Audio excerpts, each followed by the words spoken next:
You're listening to the Valley Current.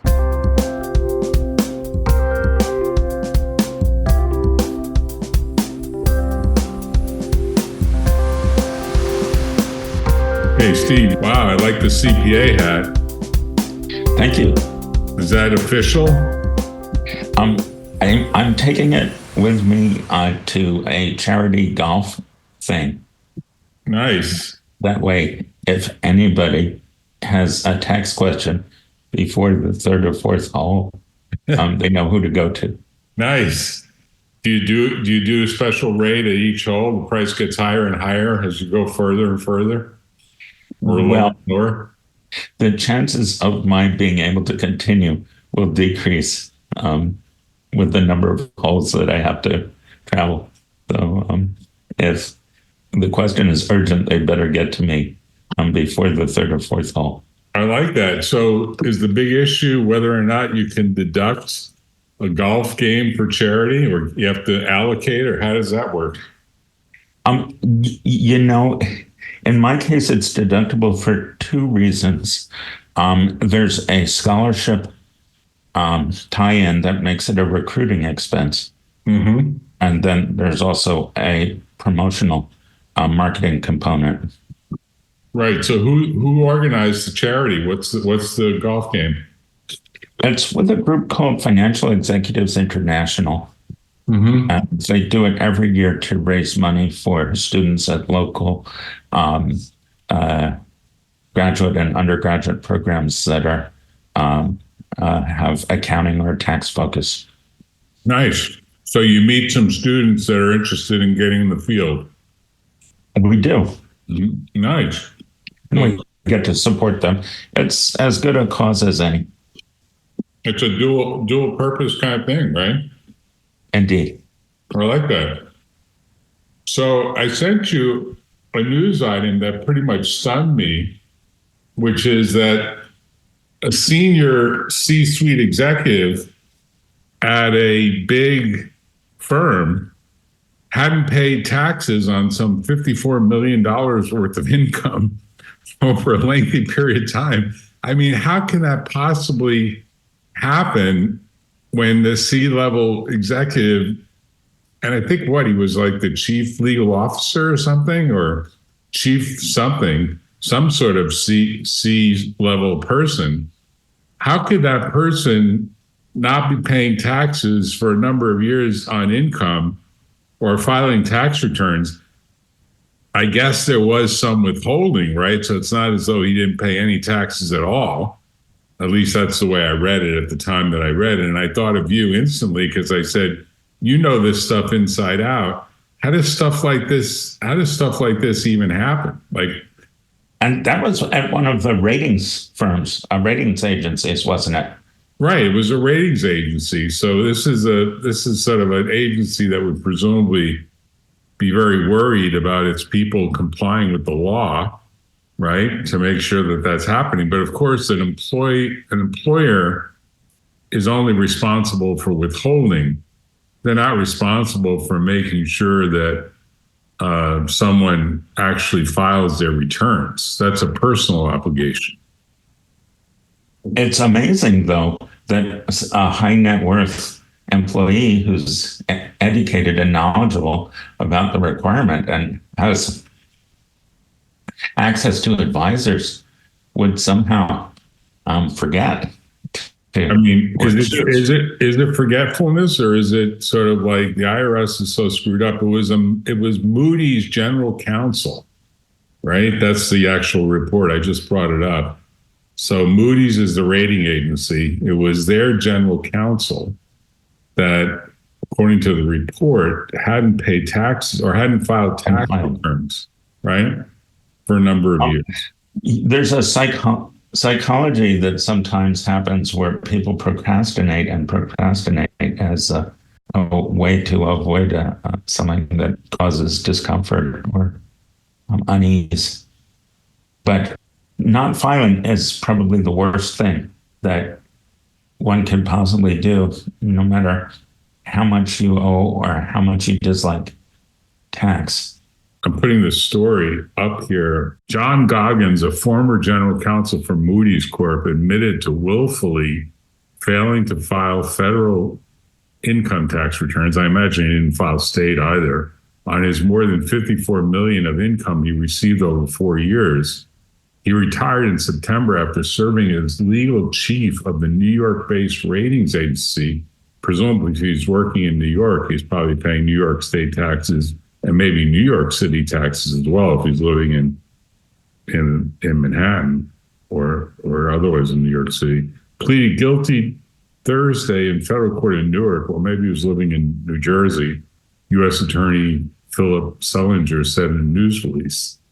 Moody's spokesman told law.com that the company did not learn of Goggins' criminal matter until recently. Mr. Goggins deeply regrets and has accepted full responsibility for his failure to pay certain personal income tax returns.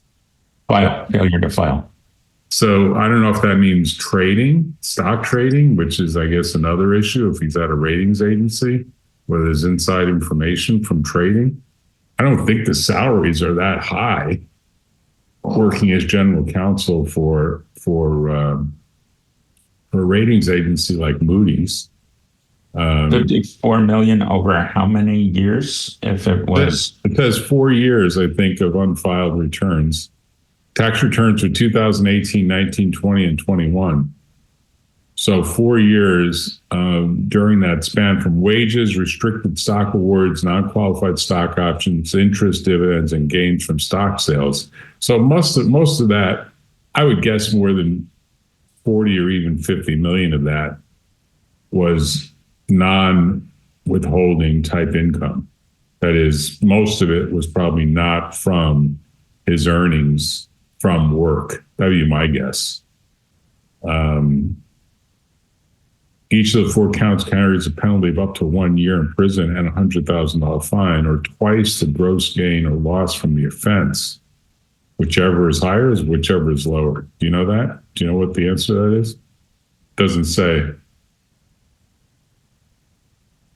He's scheduled to be sentenced September 6th. But it is a common thing. In some of the cases, the taxpayer actually had refunds that they would have received.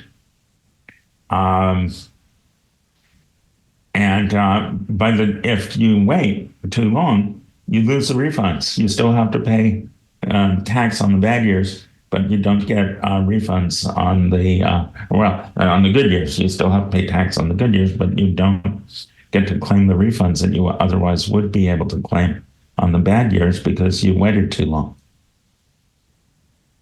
So I guess the question is, he could get 4 years of prison, one for each of the years that he didn't file the return. I guess he could get fined $100,000 times 4.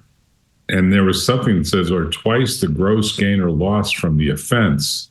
What does that mean? You know what that means? Twice the gross gain or loss from the offense? Does that That's mean a good question. Taxes? The non-reported taxes? That's a good question, and I'm not sure what that means. Because you would say what we don't know is maybe he made quarterly payments on his anticipated tax liability, but then just didn't file the return, right? I mean, that's theoretically possible here. That someone made for him or he made directly his quarterly estimated tax liability, but he just didn't file the annual return, right? Right. I mean, that's possible. And you would say, well, it's great that he made the estimated quarterly payments, but if you don't file the return, you've got this penalty. And the penalty can be $100,000, or I'm guessing the larger amount could be this twice, whatever this sentence means, twice the amount of the gain, or twice the amount of whatever gain or loss from the offense, which I assume means if he owed taxes and he didn't pay, the quarterly estimated amounts didn't cover it, he'd have to pay twice the amount of what he didn't pay as kind of a super penalty. The penalties that I have been familiar with have been proportional to the amount of underpaid tax. And so that in the general income tax situations that I'm familiar with, if you overpaid your withholdings and the filed tax return shows nothing due, then in general the penalty is minimal. So it's the 100,000 that's being referred to here. And the 100,000 may be a criminal thing having to do with his intent, that it was a deliberate matter. But right, if it's a deliberate matter, it must be because he's underpaying, right? For it to be willful, because if he was overpaying, it doesn't seem like it's deliberate. Let's say in each of the years he overpaid the quarterly amounts, and he thought, I don't need to file a return because I've overpaid. Exactly. That's a possibility. And in that case, maybe there's some sort of excuse or mitigating circumstance. I mean, I wanted to explore the bigger question, which is it explainable that even a general counsel for a big reporting agency like Moody's, who should be used to a lot of compliance matters, finds filing a federal tax return too complicated? And he doesn't want to hire a lawyer doesn't want to hire an accountant like you, or a lawyer who's also a tax accountant. And there are lawyers that do both, but you're a CPA and you've done this, and you're also an enrolled agent, right? As well as a CPA? I have 2 enrolled agents working for me, and JD has been working for me recently as well. Right. But so you got the whole team. You got the whole team. And you could do a return for this guy for sure, but maybe it's too complicated. You didn't want to hire someone, right? Well, hiring somebody outsources the complexity. So now you don't have to deal with thinking about it. You've got somebody paid to think about it. And in general, that's much easier. And the person preparing the taxes, the paid preparer, doesn't have any emotional connection to the facts and circumstances. Whereas, for instance, if you're doing tax in the middle of a divorce, there may be unpleasant memories that might get triggered by your taxes. But the paid preparer does not have that issue. Where my head went is maybe there was some insider trading that he really didn't want to disclose. And he didn't want to put down the details of it, even though obviously it would be traceable in whatever account that he did, because 54 million over 4 years is a pretty good run at, let's say, if my sense is right, that maybe it's as much as, $10 million a year. That's a pretty good outcome, right? I would not go to that because even if your proceeds are from illegal activities, counterfeiting, gambling, whatever, you still are required to pay taxes on these illegal proceeds. And, I actually have never prepared a tax return where there was a line item that said illegal activities, $2 million or anything at all like that. But even if your income arises from illegal activities, you still must report it and pay taxes on it. Right. So you would say if it was capital, rough numbers, if our estimates are the 50 million came from non-service, revenue employment type work for Moody's over the 4 years, assuming they paid him $1 million a year on average, and 50 million came from stock trading, and all that 50 million from stock trading was capital gains. I mean, these are very simplifying assumptions. We would say the actual tax liability would likely be about roughly $10 million, right? The federal tax liability, 20% as long-term capital gain. Well, we need to first break that down into net or gross. Yeah, before we start applying. I'm just doing quick math here to say, Sure. you know, he made 50, he likely netted less than $50 million of profits from his stock trading. But let's just say it was 50 million in profits. 4 million was his W-2 income.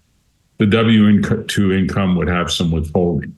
He would do quarterly estimates on the 50 million. Over the 4 years, there would be presumably 16 quarterly estimates. If rough numbers were to apply, you'd say ballpark, he probably paid or should have paid, ignoring state income tax, $10 million to the IRS in quarterly payments over the 16 quarterly payments. And if you were just using straight line numbers, you would say he was making quarterly payments of, you know, probably on the order of whatever would add up to 10 million divided by 16, whatever that is. It would be like 700,000 or so a quarter, right? Just quick math, quick and dirty math here, right? If we make a whole lot of simplifying assumptions, then perhaps yes. Right.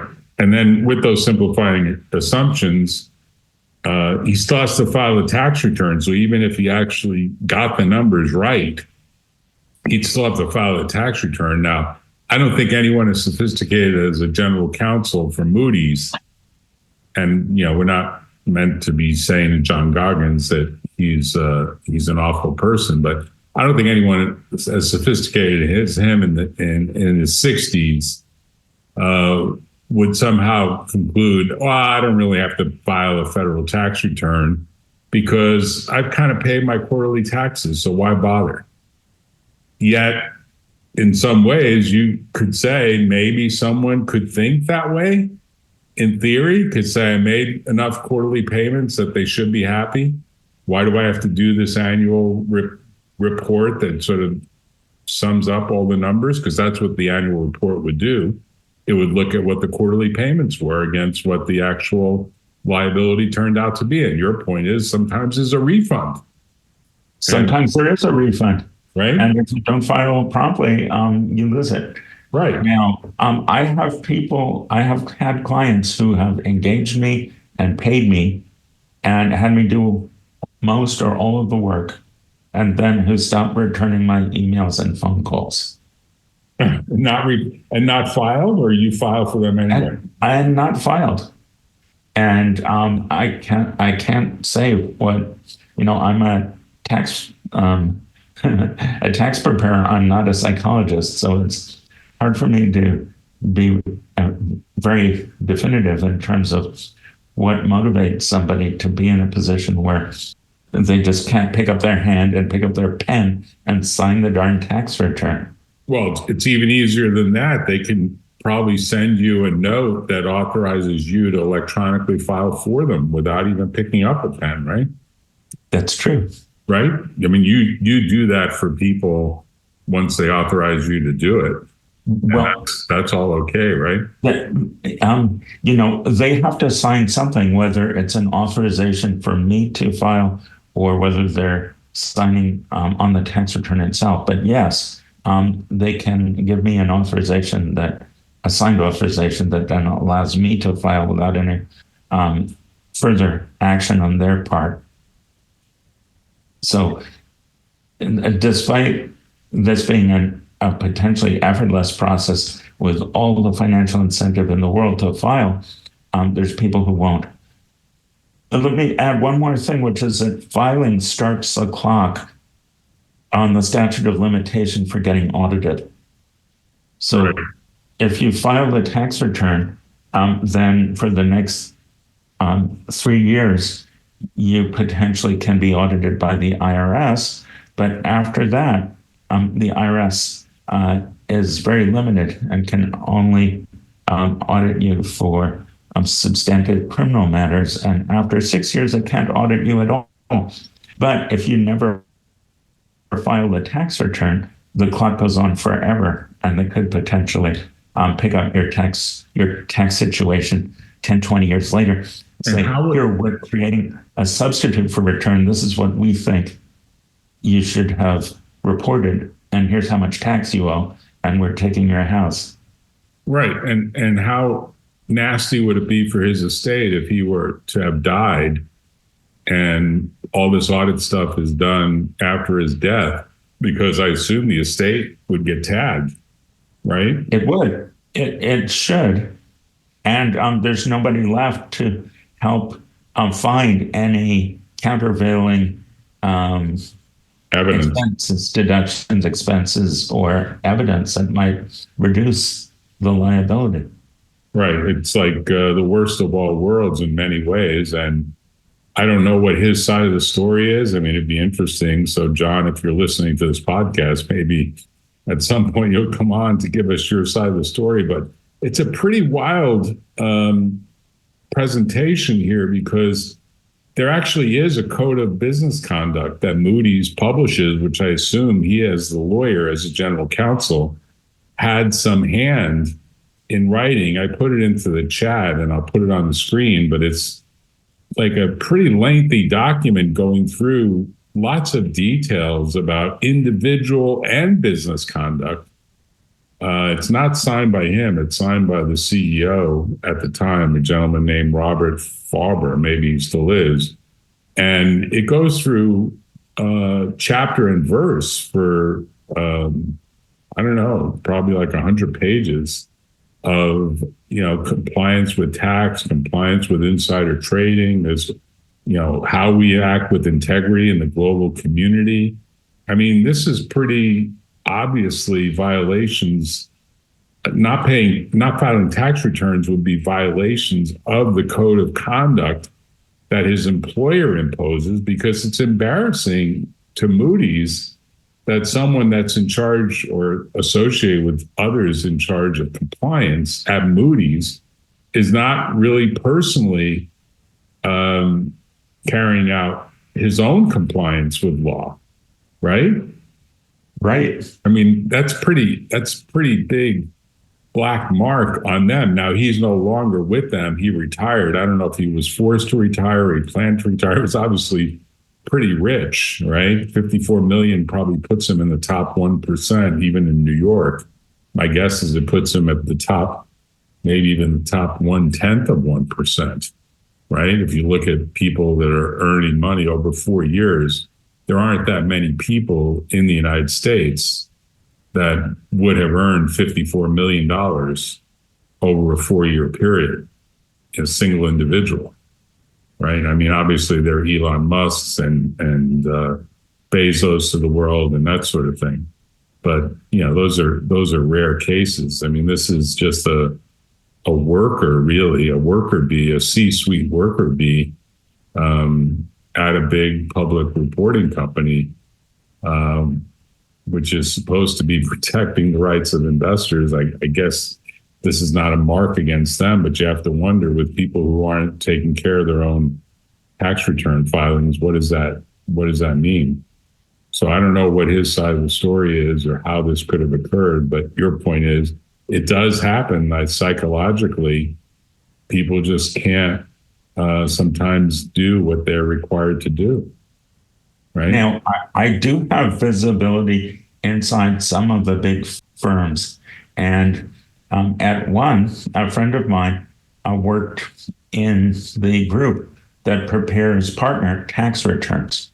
So if you are a partner at one or more big four firms, there's a special group of tax preparers within the firm who prepare the tax returns for the partnership and for the partners. And so there's a group of people who will chase after you to make sure this compliance gets done and gets done in a legally correct manner. So that's probably a rare event compared to other employers. I don't think most other employers do anything like that. Take care of their senior people's tax filings. Maybe some do.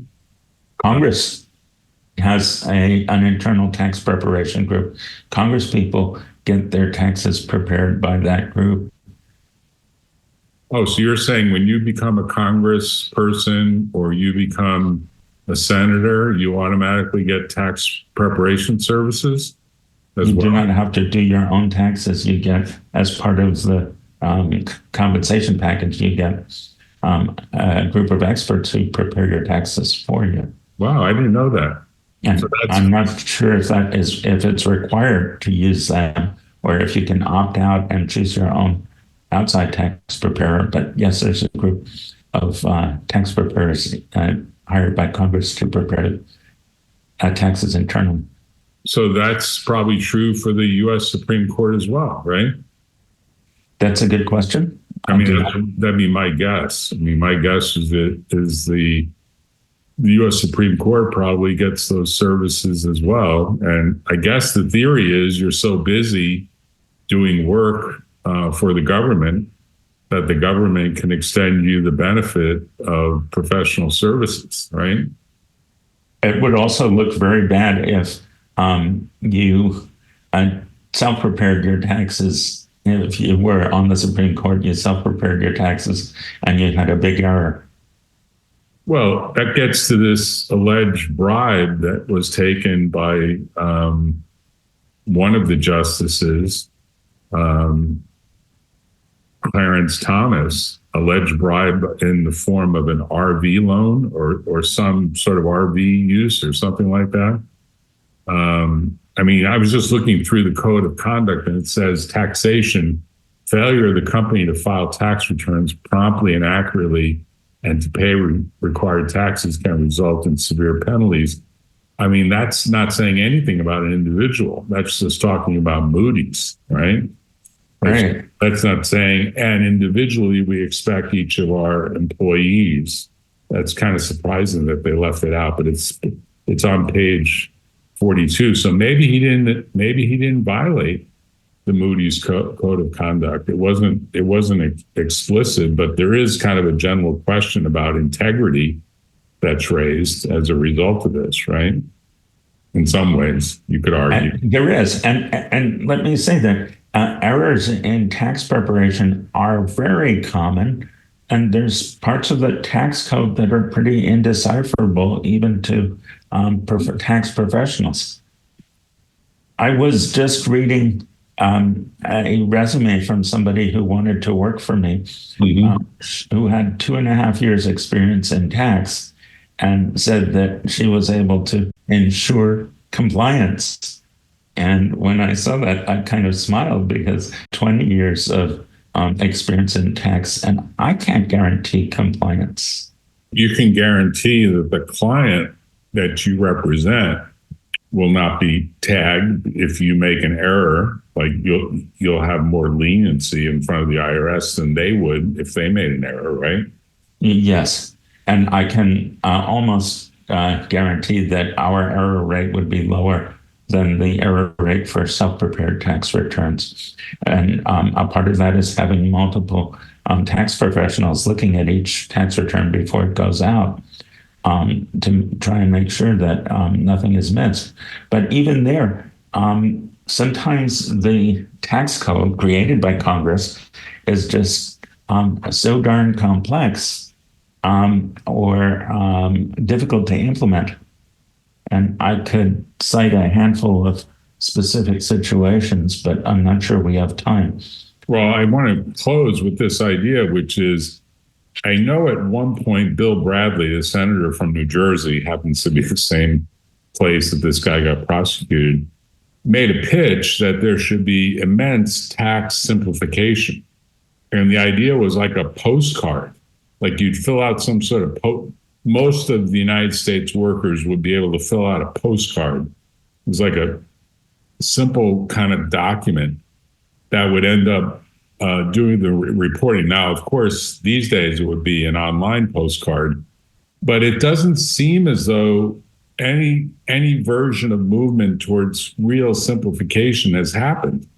So this guy sounds like he would have had a pretty complicated return because he had multiple sources of income and multiple sources of gains.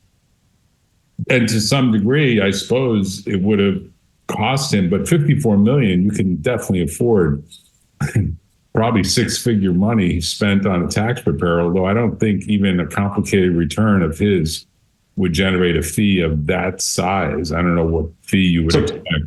I'm all for simplification, and I'm even more for clarity as opposed to simplification. I think some situations are complicated by their nature, and simplification is not possible, but clarity can be provided if the laws are clear.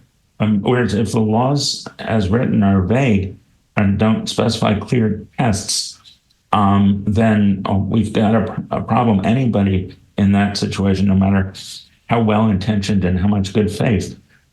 Let me go back to your comment about local taxes and New York. So New York has decided they don't care where you live. If you work in New York, they want you to file a New York tax return and pay New York taxes, even though you might live in New Jersey or Pennsylvania or wherever. What happens if you're in the middle of a divorce and your spouse lives in a community property state, but you do not? And then there was a prenuptial agreement and there was a transmutation agreement, but they're hundreds of pages long. And you would need a lot of more information than you have to really be able to clarify the legal issues. You may have to go out to a lawyer and get a bunch of legal opinions before you can even do the tax return. Complex partnerships, that's another area where we have a lot of trouble. If somebody comes in with a 100-page partnership agreement and there's less than $1 million involved, we're not going to take the client because we can't afford to even read the partnership agreement, let alone understand it.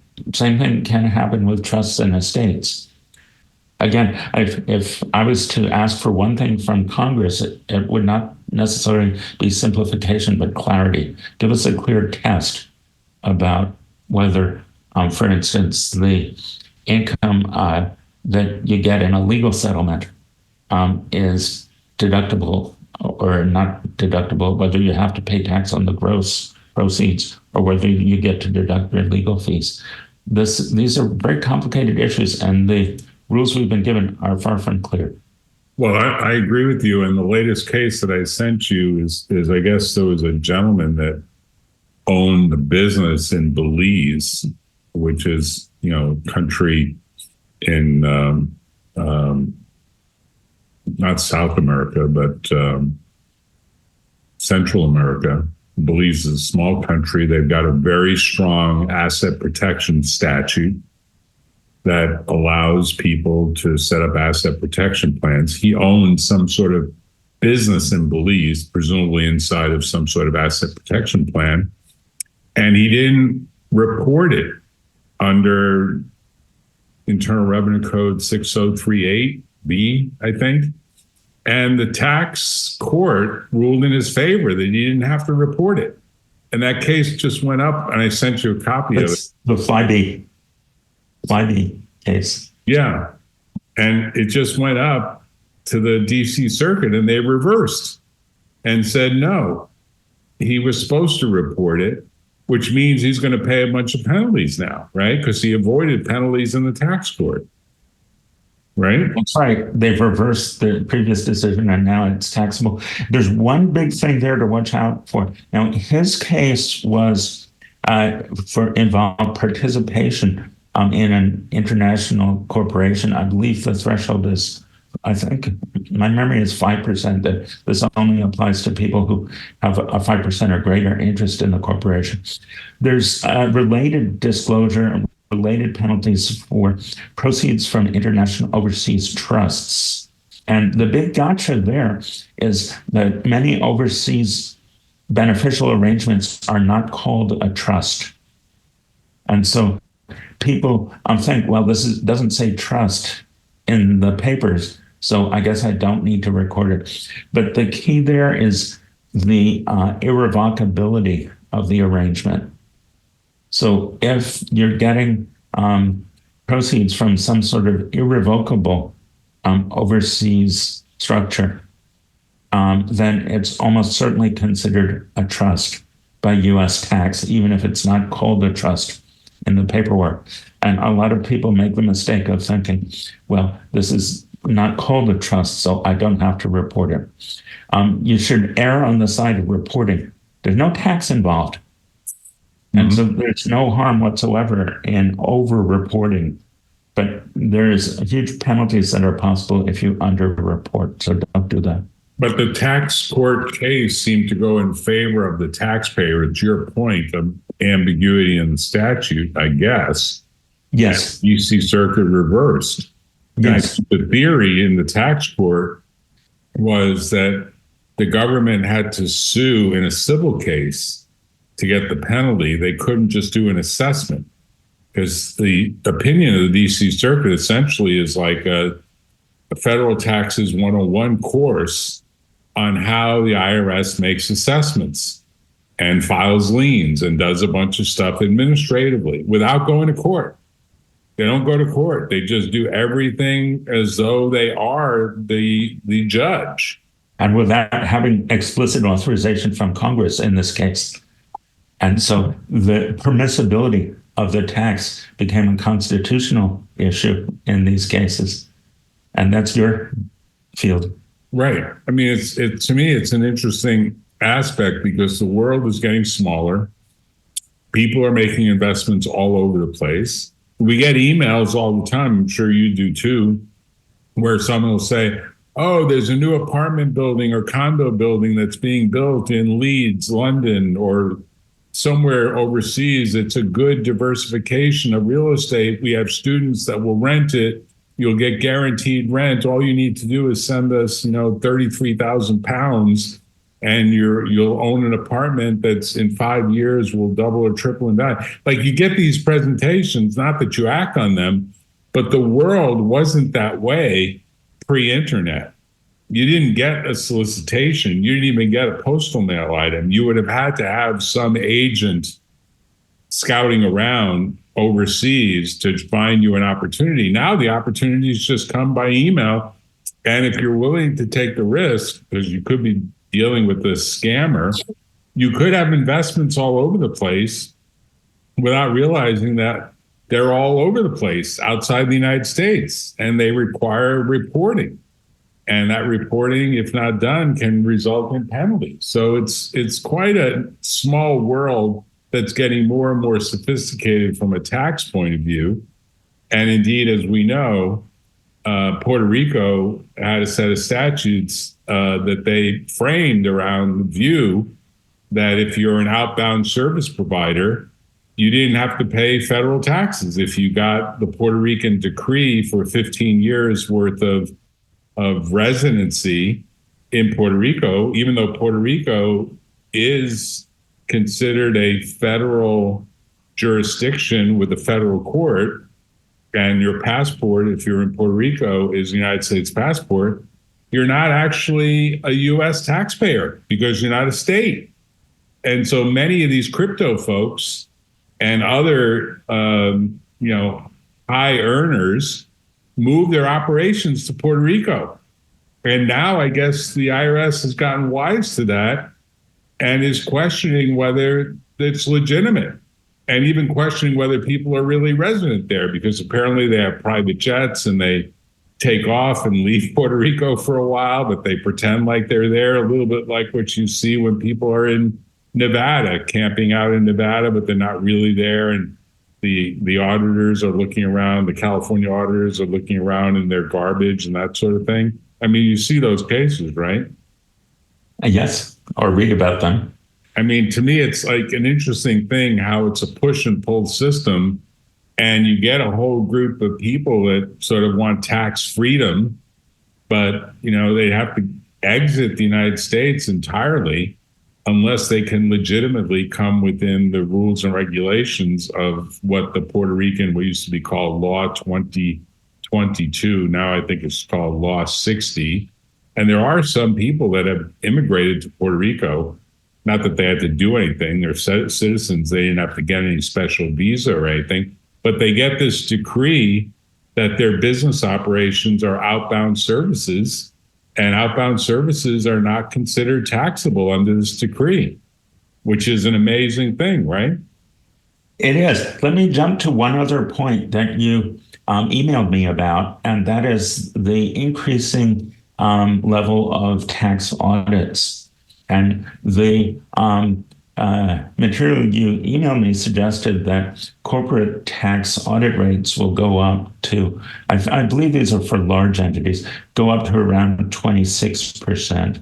That high net worth individual audit rates would go up to about 16%. And then the real shocker, large partnership audit rates, which would go up from 0.1%, would go up tenfold to 1%. So under these new increased regimes, large corporations will be audited 26 times as much as large partnerships.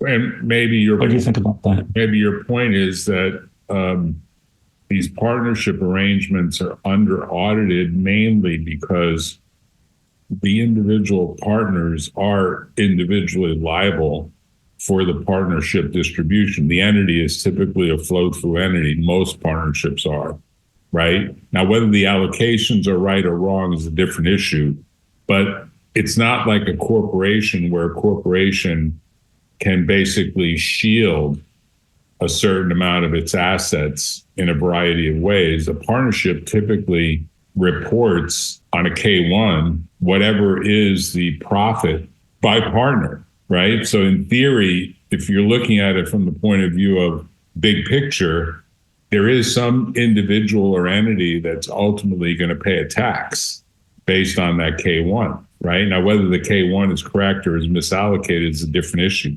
But I get your point that the IRS doesn't really focus as much on big partnerships, right? Like a big partnership would be like a big law firm, some big law firm, and huge revenues. The question of why don't they audit them so much, I think, is a good one. I'm not sure whether these people are already covered in the individual tax audit regime, as you potentially suggest, or whether the problem is that nobody understands the rules for partnerships very well. And the cost to the IRS of auditing a partnership and litigating as to what was actually the correct calculation, assuming that the calculation is found to be incorrect, how do you prove the correct calculation in an area that's so darn complicated that so few people understand? Right. I mean, it's a little bit like when you look at these ginormous law firms, there are some, like the top 10 law firms in the United States, if not the world, they have billions of dollars of global income, billions with a B. I mean, that was unheard of years ago. And they do things that are quite interesting. And I suppose subject to audit, I don't represent any of them, but I know that they buy fine artwork for their beautiful law offices, and they treat it like it's a depreciable asset. And we know the artwork is going up in value. And they treat it like, hey, it's on the wall for marketing purposes, and it represents a piece of furniture, like the equivalent of a depreciable piece of furniture. And they're depreciating a piece of art that at some future date, it'll probably be worth, 100 times what they paid for that art. So it's even rare books, for example, if they have in their library some rare books. I was in actually Charlottesville, Virginia recently, and I went to Thomas Jefferson's home, which is now a federal park. And they actually have inside Thomas Jefferson's home some of the books that he relied upon in his private library in that big home that he designed and had built. Those books have to be worth a fortune. I mean, those books go back to like the 1700s, what the founders were studying.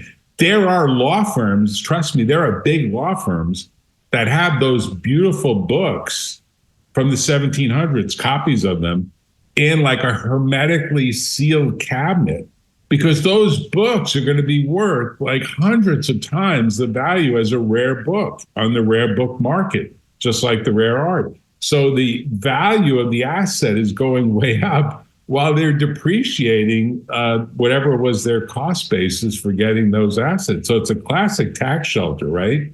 To have that ability to have something that you can deduct or depreciate while it's going up in value. It's not like a car. I mean, most cars, unless it's a classic car, is going to go down in value over time. Now, some classic cars will go the other way, and that's a whole another form of a tax shelter as well. But there are big law firms, trust me, that take some of the billions of dollars of revenue that they make, and they say, hey, this is going to be a firm asset.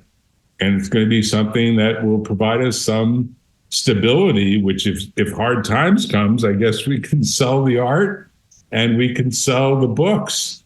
And we can maybe save ourselves from doom in a doomsday approach where everything kind of dries up. I suppose that would be one theory. It's like a ginormous insurance policy in a way. It's like a reserve fund in some ways, right? I mean, that's the way you could think. It's an alternative to real estate. Right. It's an alternative to real estate with kind of a marketing aspect to it. So when the client comes in and you walk the client around, oh, here's the library. By the way, here's our cabinet with our books from the 1700s. Oh, here's this beautiful piece of art. Here's this beautiful statue, like all of this stuff. Now, you need a lot of security, obviously, to protect the stuff. But to me, I mean, I don't know what an audit would do, but maybe it'd say, no, those rules are very well settled and what they're doing is totally above board. It's completely allowed that you can make that decision in good faith. When does it really matter to most clients to be able to see a piece of art or an old book?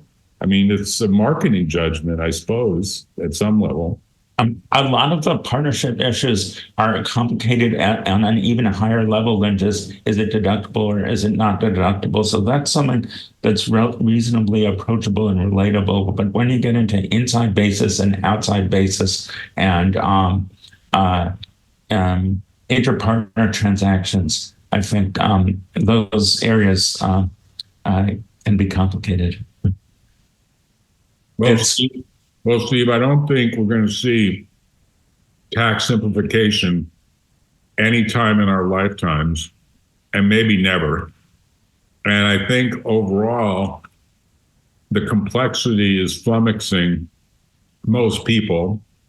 And the gentleman from Moody's, who's now retired and facing 4 years in prison and at least $400,000 of fines for not reporting, probably has learned a very painful lesson. I'm guessing Moody's has probably learned a painful lesson.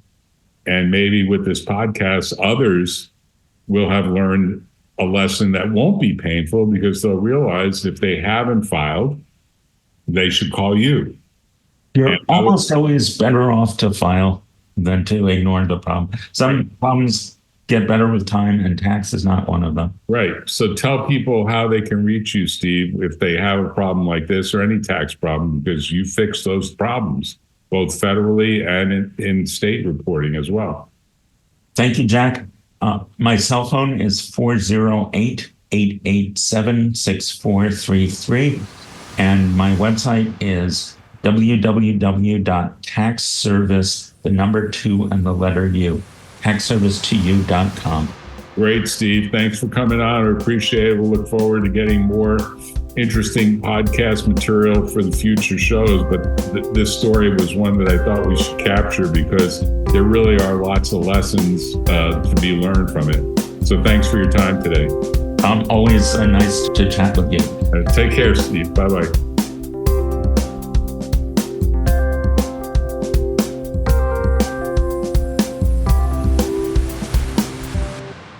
Tune in next time on The Valley Current.